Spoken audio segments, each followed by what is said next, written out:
So here it goes again. Shit. So we were devastated. And I thought there's nothing serious could happen to this child ever again.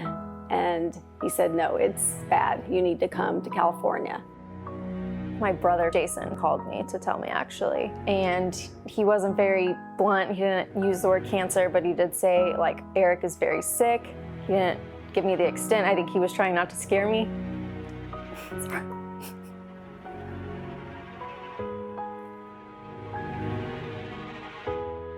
But he was just like, he's really sick. So that's how I knew something was not okay this time. At that point, my oncologist, along with help from Stanford and UCSF, they put together a treatment plan for me. I had dealt with the brain tumors and the surgery. Never thought in 1,000 years I was going to end up having to go through chemotherapy. In a fleeting handful of days between the CAT scan and Eric's surgery, the tumor had grown from baseball-sized to that of a bowling ball. I knew from the beginning that Eric was going to make it through this. He fought so hard when he was 8 years old, and he fought so hard when he was 10 years old, that when he got the diagnosis, I knew he was going to be okay. And even though there were all those instances along the road that were so close and so scary, I still believed 100% that it was going to be okay. Just going through what he went through, I know a lot of adults that wouldn't be able to come out on the other side of it with such a great positive attitude like Eric.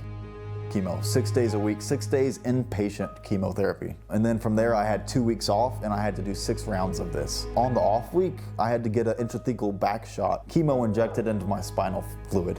It was horrible. I remember I hated to go to the hospital to get that treatment, so I actually ended up getting it done outpatient after a while, just to save some time and headache. I remember going to visit him on my 16th birthday, and I hate hospitals, so that was probably one of the only times I went and visited, and it was really hard to see him because, of course, he had already lost his hair, and I didn't know it, but apparently that day he went into cardiac arrest and almost passed away, so luckily for me, I did not have to witness that, but my mom was there with him. He had cardio failure. They sent me out of the room, and 5 doctors rushed in, and basically they saved his life. They really thought he wasn't going to make it. Before, during, and after chemo, it was super painful for him. He took it like a champ, but it was still brutal. He was losing weight, but he kept fighting it hard. He knew he wanted to live, and he had the will to live, which was really important. If you don't have the will to live, it just makes it impossible to fight through this stuff. Eric kept getting better and better. But before he'd even finished his treatment, the Garensers couldn't help feeling like they'd stumbled onto something crucial.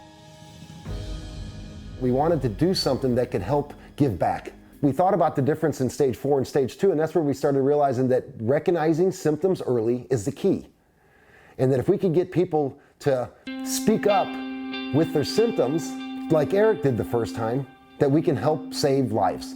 So we started creating a nonprofit. We had no idea what we were going to call it. And playing around with names, I started off realizing Eric started off as early and ending in C, so I got early and critical down. My cousin Jeff was being a big part of what was going on during the time, and he recognized what we were doing, and he came up with the recognition is. So we tied it all together, and it turned into early recognition is critical. And that was the start of Eric. I love the name, Eric, of course. It makes so much sense for early recognition is critical. My only thought was, okay, is this okay with Eric? Eric was still battling through treatment. Nevertheless, he dove headfirst into the profundity of the question. Do you remember when I told you that I wanted to start a charity and use your name? Yeah, I remember that. I had mixed thoughts at first. Yeah, I was wondering what your first reaction was. Totally understand that. You know, we talked about it and we still did it, Well, but I was sick at the time also. yeah, that's true. Still It's battling. It took a while to get through that, and after you got through it and it started realizing what we were doing, it started making sense a little more to you. A little bit more. I knew I wanted to help people, but I didn't know if I wanted my name associated with an organization to do that. Didn't really know what it meant at the time. You know, he gets to hear it all the time, and it brings back what he's been through and was okay with it. So it all turned out that that was the name to use.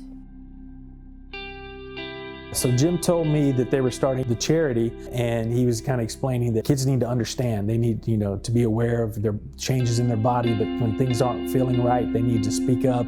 And it is a great idea. With the stuff going on with Eric, you kind of talk to your kids, I talk to my kids, and just saying, hey, if anything's not feeling right, or, something's feeling, weird or anything like that, then just let us know, and we can get it checked out.